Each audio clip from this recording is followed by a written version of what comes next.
अस्सलाम वालेकुम स्टूडेंट्स। मैंने एक व्हाट्सएप ग्रुप बनाया हुआ है with the name of semester 4 years law. ठीक है, तो जो भी स्टूडेंट जो सेमेस्टर का है वो इस ग्रुप को ज्वाइन कर सकता है। ठीक है, इस ग्रुप का लिंक वीडियो के साथ नीचे ही डिस्क्रिप्शन में मिल जाएगा। ठीक है, अब ये ग्रुप क्यों इंपॉर्टेंट है, इसमें क्या खासियत है? पहली बात तो ये है कि इस ग्रुप में ये सिखाया जाता है कि आपको एग्ज़ाम का क्या पैटर्न आएगा, एग्ज़ाम का पेपर कैसे अटैम्प्ट करना है, किस तरह के क्वेश्चन पेपर में आ सकते हैं, अगर एमसीक्यूज़ आ गए तो एमसीक्यूज़ किस तरह के पूछे जा सकते हैं। उसके अलावा जो भी इंपॉर्टेंट चीज़ें हैं वो इस ग्रुप में सिखाई जाती हैं। यहाँ पे आप देखें कि मैं वीडियो के अंदर जो हेडिंग्स मौजूद होती हैं, मैंने उन हेडिंग्स को यहाँ पे देखें ग्रुप में शेयर किया होता है। तो ज़ाहिर ये बात है, जो स्टूडेंट्स मेरी वीडियोस देखते हैं उनको ज़रूरत होती है हेडिंग्स की, तो मेरे ग्रुप को अगर वो ज्वाइन करेंगे तो उनको हेडिंग मिल जाएगी। फिर यहाँ पर आप देखते जाइएगा कि मैंने कितनी इंपॉर्टेंट इन्फॉर्मेशन यहाँ भेज रखी है कि जिन स्टूडेंट ने मिड टर्म की तैयारी करी, ज़ाहिर बात है मेरे ग्रुप से ही करी थी, मैंने अपने ग्रुप में सारी बातें PDF भी शेयर की है, साथ में मैंने कुछ वीडियोज़ लिंक्स भी शेयर कर दिए थे। यहाँ टॉप पे मैंने वीडियो लिंक्स भी भेज रखे हैं इनको, ताकि ये वीडियो लिंक के ज़रिए भी समझ लें कि मैंने ये PDF क्यों भेजे हैं, और PDF ग्रुप में इसलिए शेयर कर दिया ताकि उनको आसानी से डाटा मिल जाए। साथ में मैंने लिंक्स भी यूट्यूब वीडियो के भेज रखे हैं, ऑडियोज़ पे भी समझा दिया है कि इन लोगों को, इन स्टूडेंट को कैसे अपने डाटे को रिवाइज़ करना है। और अल्हम्दुलिल्लाह जिन स्टूडेंट ने मिड टर्म की तैयारी मेरे साथ करी है उनके पूरे नंबर आए हैं अपने मिड टर्म के पेपर में। एक स्टूडेंट के सिर्फ 1 नंबर कम थे पेपर में। अल्हम्दुलिल्लाह सारों का एक अच्छा रिजल्ट निकला है मिड टर्म का। इंशाल्लाह फाइनल की भी तैयारी मैंने इस पर स्टार्टअप करा दी है। जो भी स्टूडेंट इसको ज्वाइन करना चाहता है वो लिंक को ज्वाइन कर ले। इंशाल्लाह बाकी स्टूडेंट्स के साथ साथ आप लोगों को भी तैयारी करा दी जाएगी। अब आप टॉपिक को हम स्टार्ट करते हैं। Welcome to A levels academy Islamabad. अच्छा, अब यहाँ पे हमारा हो जाता है स्टार्ट यूनिट नंबर 4।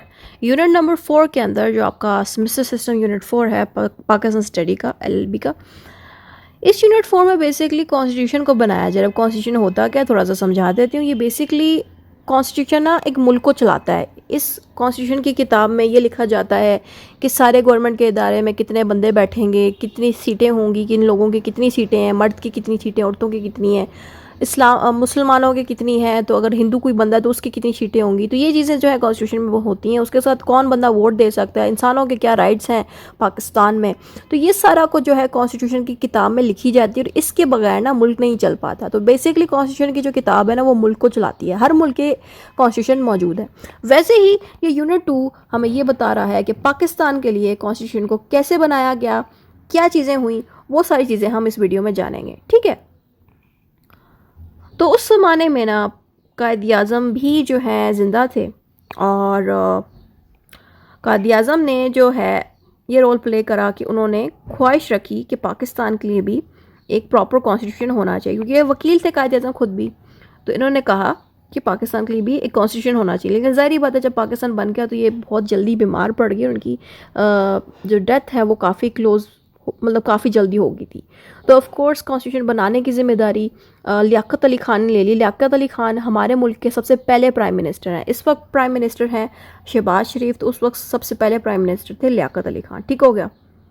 इसमें ना आपने ना अब इंट्रोडक्शन स्टार्ट करना है। ठीक है, इंट्रोडक्शन में हमने बताना है कि जैसे ही पाकिस्तान बन गया 1947 में, तो सबसे इंपॉर्टेंट टास्क पाकिस्तान को दिया गया वो ये था कि अपने लिए कॉन्स्टिट्यूशन बनाया जाए। ये बात यहाँ लिखी गई है कि one of the most important task was to make constitution for the new country, कि पाकिस्तान जो न्यू कंट्री है उसके लिए कॉन्स्टिट्यूशन बनाया जा सके। ठीक है, one of the most important task, अच्छा ये मैं पढ़ चुकी, फिर आगे आता है constitution is a set of laws and rules that tells how a country will be govern. ये मैंने बता दिया, समझा दी कि कॉन्स्टिट्यूशन बेसिकली एक ऐसी किताब होती है जिसमें कुछ लॉज एंड रूल्स लिखे जाते हैं कि एक कंट्री कैसे चलेगा। ठीक है, गवर्न का मतलब है कि कंट्री की गवर्नमेंट कैसे चलेगी, अपने आप को कंट्री कैसे चलाएगा, ये चीज़ इस कॉन्स्टिट्यूशन की किताब में लिखा जाता है। फिर आता है Pakistan needed a constitution to establish a government, protect citizens right and ensure justice. जो पाकिस्तान है उसको कॉन्स्टिट्यूशन की इसलिए ज़रूरत है ताकि हमारा जो गवर्नमेंट सिस्टम है वो अच्छे से चल सके, हमारे सिटीजन्स की जो राइट्स हैं वो भी प्रोटेक्ट किए जा सकें, और इंसानों को इंसाफ मिल सके। इसलिए हम सबको कॉन्स्टिट्यूशन की ज़रूरत रहती है। फिर आपने बताना है कि कॉन्स्टिट्यूशन पाकिस्तान में कब बनाया गया, किस चीज़ के ज़रिए बनाया गया। आपने बताना है कि मार्च का महीना था, 1949 का वक्त था।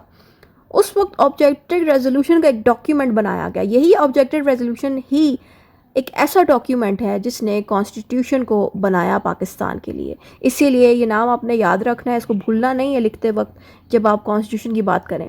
ये एक ऐसा डॉक्यूमेंट है जिसको किसने बनवाने का हुक्म दिया था, लियाकत अली खान ने कहा था कि कॉन्स्टिट्यूशन बनाया, तो इन्हीं लियाकत अली खान ने ऑब्जेक्टिव रेजोल्यूशन को पास करवाया।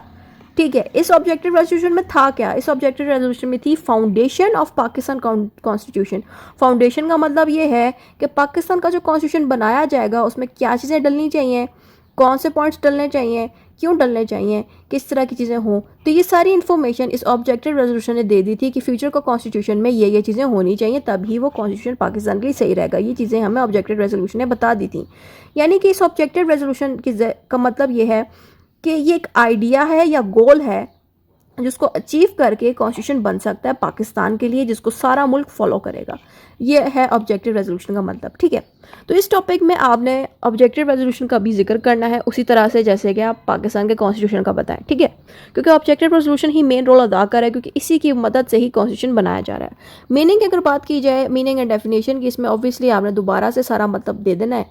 कॉन्स्टिट्यूशन का मतलब, कॉन्स्टिट्यूशन मेकिंग का मतलब है the process of writing the basic laws and rules for governing a country. यानी कि कॉन्स्टिट्यूशन मेकिंग का मतलब है कि ऐसा प्रोसेस जिसमें गवर्नमेंट के जो लोग हैं जिनके पास लॉ का नॉलेज है वो बैठ के लिखेंगे लॉज इस मुल्क को चलाने के लिए। ये बात होती है कॉन्स्टिट्यूशन मेकिंग।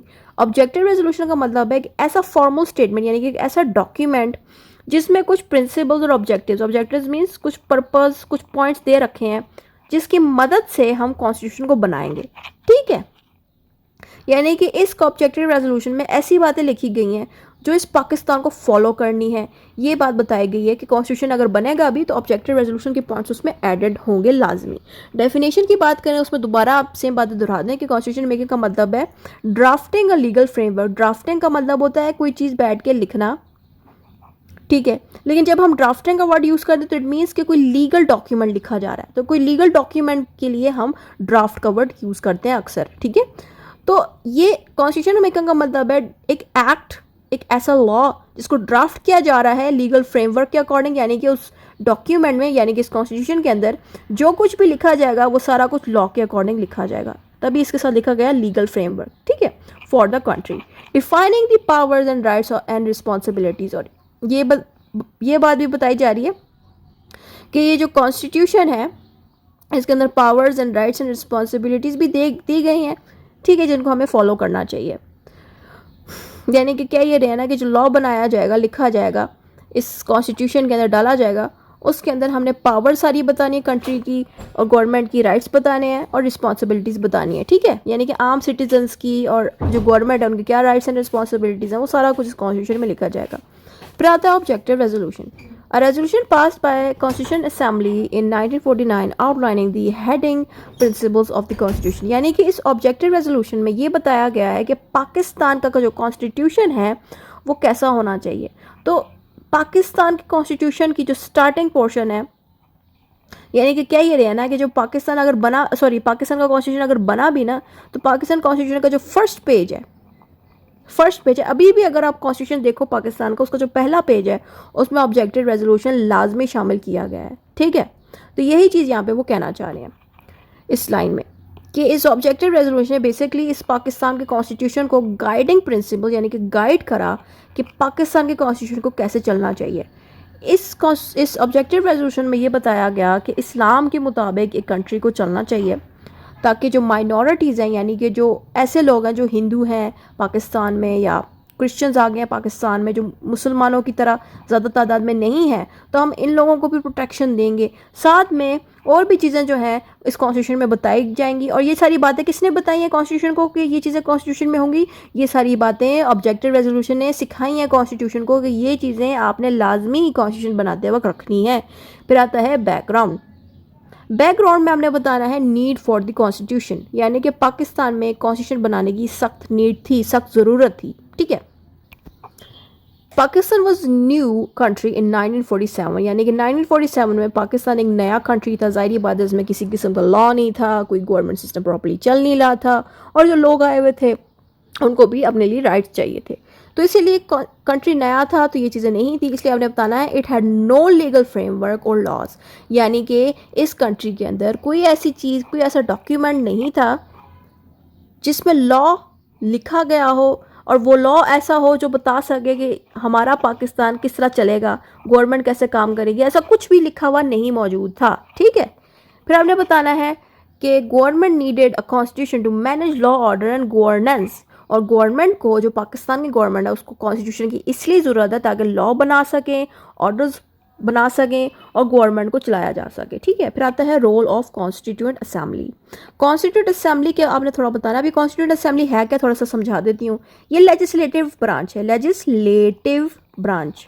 आप लोग जब पॉलिटिकल साइंस का सब्जेक्ट पढ़ोगे तो आपको एक लेजिस्लेटिव ब्रांच, प्रेसिडेंट की ब्रांच, सॉरी एग्जीक्यूटिव ब्रांच और जुडिशरी की ब्रांच आएगी। ठीक है, जैसे वहाँ पे पॉलिटिकल साइंस के सब्जेक्ट में 3 ब्रांचेज हैं, लेजिस्लेटिव, एग्जीक्यूटिव एंड जुडिशरी, वैसे ही यहाँ पे लेजिस्लेटिव ब्रांच है ये, जिसका नाम है कॉन्स्टिट्यूएंट असेंबली। इसका, इस इदारे का काम ये होता है ना कि ये लॉज बनाती है।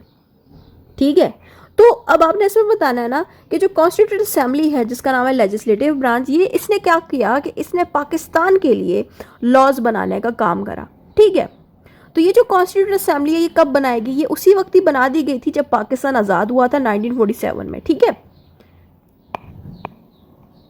Its task was to draft a constitution for Pakistan, और इस कॉन्स्टिट्यूएंट असेंबली का टास्क ये था कि ड्यूटी ये थी कि ये पाकिस्तान के कॉन्स्टिट्यूशन बनाए जल्द से जल्द। ठीक है, चैलेंजेस की बात की जाए तो पाकिस्तान के अंदर जो प्रॉब्लम्स आई थी, जो हमने पिछली वीडियो में जानी थी, इनिशियल प्रॉब्लम्स ऑफ पाकिस्तान की वीडियो अगर आपने नहीं देखी या टॉप पे लगा दूंगी मैं, उसका लिंक देख लें लाजमी।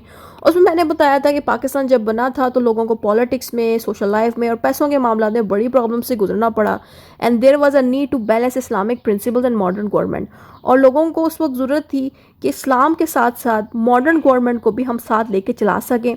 तो इस तरह से बहुत से चैलेंजेस से गुजरना पड़ा पाकिस्तान को। कॉन्स्टिट्यूशन मेकिंग प्रोसेस, अब यहाँ से आपने कॉन्स्टिट्यूशन मेकिंग प्रोसेस को स्टार्ट कर देना है कि कॉन्स्टिट्यूशन कैसे बनाया जा रहा था। ठीक है, सबसे पहले, अच्छा अब यहाँ पे ना ये बेसिकली इस पूरे पैराग्राफ में ये बताया जाएगा कि कॉन्स्टिट्यूशन बनाने के लिए कौन लोग बैठेंगे, कॉन्स्टिट्यूशन कैसे बनाया जाएगा।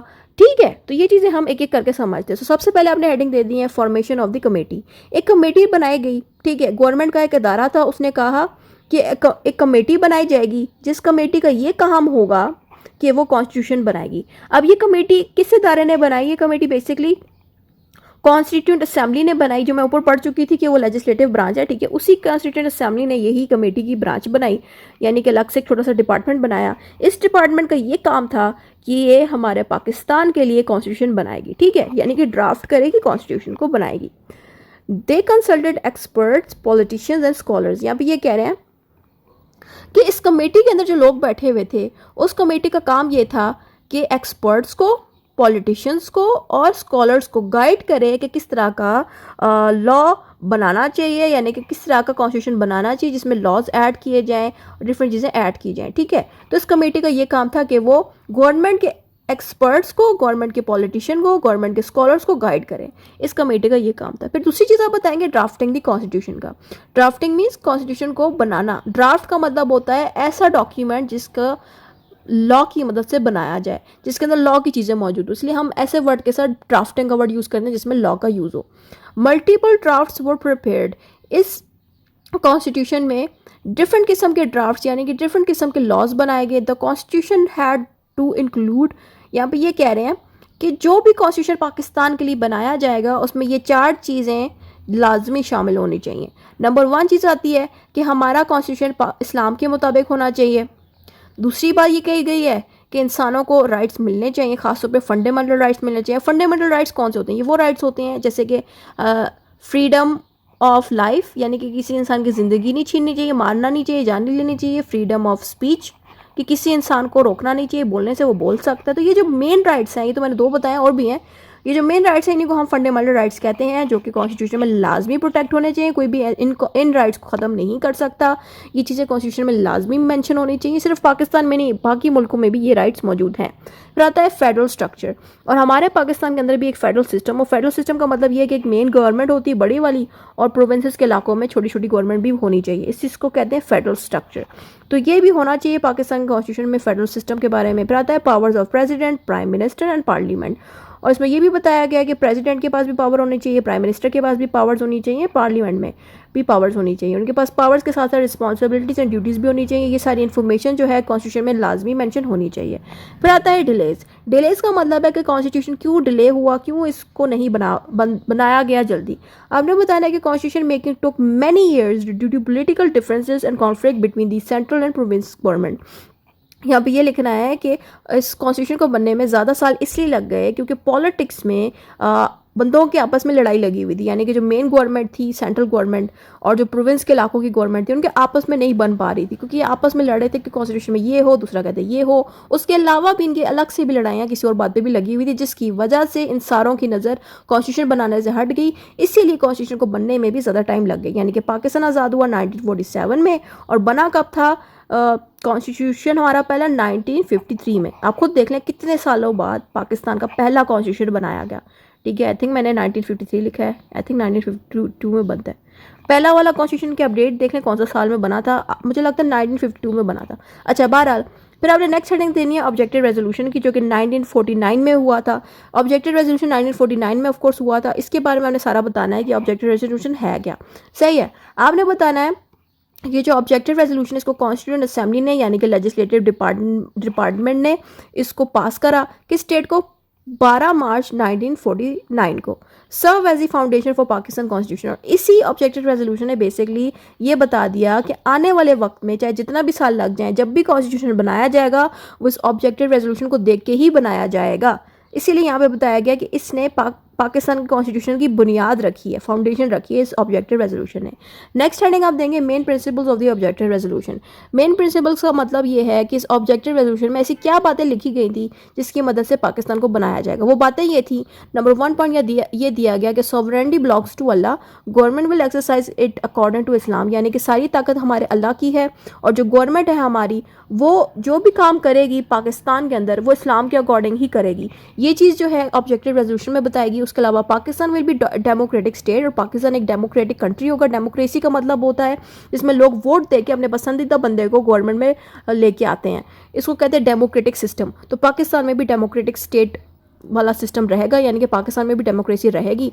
Minority rights will be protected, यानी कि पाकिस्तान में भी अगर कोई हिंदू है या कोई बंदा क्रिश्चियन है और जो तादाद में हमसे कम है, हम उनके राइट्स भी प्रोटेक्ट करेंगे। People's fundamental rights will be guaranteed, यहाँ पे कह रहे हैं कि इंसानों के जो फंडामेंटल राइट्स हैं वो लाजमी हम सेव करेंगे। किसी की जान जाएगी तो हम उसको फ़ौरन अरेस्ट करके फांसी देंगे, यानी कि कहना ये चाह रही हूँ कि फंडामेंटल राइट्स जो इंसानों के हैं वो हरगिज़ जो है ज़ाया नहीं जाएंगे, इंसानों के राइट सबसे ज़्यादा प्रोटेक्ट किए जाएंगे इस कॉन्स्टिट्यूशन की मदद से। फिर आता है justice, equality, freedom will be upheld, और इस कॉन्स्टिट्यूशन के अंदर लोगों को इंसाफ इस कॉन्स्टिट्यूशन के ज़रिए से मिलेगा, लोगों को बराबरी मिलेगी और आज़ादी मिलेगी। Pakistan will be federal state with autonomous provinces, यहाँ पे ये बताया गया है कि पाकिस्तान एक फेडरल स्टेट होगा, यानी कि एक ऐसा कंट्री जिसके पास एक मेन गवर्नमेंट हो बड़ी वाली और बाकी छोटी छोटी गवर्नमेंट्स भी इसमें होंगी, तो इसको कहते हैं फेडरल स्टेट। और पाकिस्तान के अंदर जो प्रोविंसेस हैं उनके पास पूरी पूरी ताकत होगी खुद को चलाने की। ठीक है, वही सेम चीज़ जो हमने इंडिया के अंदर भी पढ़ा था। फिर आता है importance of the objective resolution. आपने ऑब्जेक्टिव रेजोल्यूशन की इंपॉर्टेंस देनी है कि ये इंपॉर्टेंट इसलिए है क्योंकि इसने पाकिस्तान के कॉन्स्टिट्यूशन को गाइड करा कि आने वाला कॉन्स्टिट्यूशन कैसा होना चाहिए। Balance Islamic principle with modern government, और इस ऑब्जेक्टिव रेजोल्यूशन ने ये करा कि इस्लाम को नई जनरेशन की गवर्नमेंट के साथ मैच कराया ताकि गवर्नमेंट के साथ हम इस्लाम को भी सही से साथ लेके चलें। फिर ensure protection of minorities and citizens right, इस ऑब्जेक्टिव रेजोल्यूशन ने इस चीज़ का एहसास दिलाया कि माइनॉरिटी जो लोग तादाद में कम है उनको प्रोटेक्शन मिले और उनको भी राइट्स दिए जाए। Based on pre laws to the 19 pre laws, इतना मुश्किल वर्ड डाल दिए मैंने, आप लिख दें बिकम ए, आप इसमें ये लिख देना it helped in making the first constitution of Pakistan जो बना था 1956 में। मैं बार बार इसको 1953 बोल रही हूँ, कभी 1952 बोल रही हूँ, ये हकीकत में 1956 इसकी एग्जैक्ट डेट है। मैं भी इंसानों भूल जाती हूँ डेट्स। अच्छा, तो आपने इस लाइन में बस लिख दें कि इसी ऑब्जेक्टिव रेजोल्यूशन की अहमियत इंपॉर्टेंस ये है कि इसी की वजह से पाकिस्तान का सबसे पहला कॉन्स्टिट्यूशन बनाया गया, जो कि बनाया गया था 1956 में। सही हो गया। फिर आता है challenges in the constitution making, लेकिन आपने थोड़ा सा यहाँ पे ये बताना है ना कि पाकिस्तान को किस तरह की डिफ़िकल्टीज़ और प्रॉब्लम्स को फेस करना पड़ा कॉन्स्टिट्यूशन बनाते वक्त। आपने कहना है कि पॉलिटिकल डिफरेंसेस, यानी कि जो प्रोविंस की गवर्नमेंट थी और जो सेंट्रल गवर्नमेंट थी मेन बड़ी गवर्नमेंट, इनकी आपस में ना लड़ाई लगी रहती थी और इनकी लड़ाइयों की वजह से ही कॉन्स्टिट्यूशन नहीं बन पाया टाइम पे। उसके अलावा conflict between the secularistic and the Islamic group. Secularistic वो ग्रुप होता है जिसमें मतलब ये इस्लामिक ग्रुप नहीं है, यानी कि ऐसे लोग जो मुसलमान नहीं है वो भी एग्जिस्ट करते थे पाकिस्तान में, और जो मुस्लिम ग्रुप था उनके और इन लोगों की आपस में भी लड़ाई लगी रहती है। यानी कि क्या यहाँ पे रहा ना कि दो लोगों की लड़ाई लगी, एक तो गवर्नमेंट्स की आपस में लगी हुई है, ऊपर से जो आम लोग हैं ना उन्होंने ग्रुप्स जो बनाए हुए हैं उनकी भी आपस में लड़ाई लगी हुई है। जैसे कि मुसलमान और जैसे कि सुन्नी और शिया की लड़ाई लग जाती है, वैसे ही इस तरह से लड़ाई लगी हुई थी आम ग्रुप के पब्लिक के जो लोग थे। फिर अगर बात की जाए एडमिनिस्ट्रेटिव प्रॉब्लम की, तो इसमें lack of trained staff to draft the constitution. कहने हैं कि कॉन्स्टिट्यूशन को बनाने के लिए ही जो स्टाफ था वो इतना ज़्यादा पढ़ा लिखा नहीं था, इतना ज़्यादा काबिल नहीं था कि वो कॉन्स्टिट्यूशन को अच्छे से बना पाए, इसलिए ये पॉइंट यहाँ लिखा है। फिर आता है balancing the Islam and democracy, need to create a constitution based on Islam but also modern democratic principle. और ये भी एक चैलेंज फेस करना पड़ रहा था कि इस्लाम के साथ साथ मुल्क को मॉडर्न डेमोक्रेटिक सिस्टम को, मॉडर्न गवर्नमेंट को भी साथ लेके चलना था, तो ये प्रॉब्लम फेस करनी पड़ रही थी लोगों को, तो इस वजह से कॉन्स्टिट्यूशन बनने में थोड़ी डिले हो गया। फिर आ जाता है कंक्लूजन। जो भी आपने ऊपर पढ़ा है वो सारा कुछ दोबारा से कंक्लूजन में दोहरा देना है शॉर्ट करके, इतना ही था इस वीडियो में। Thank you.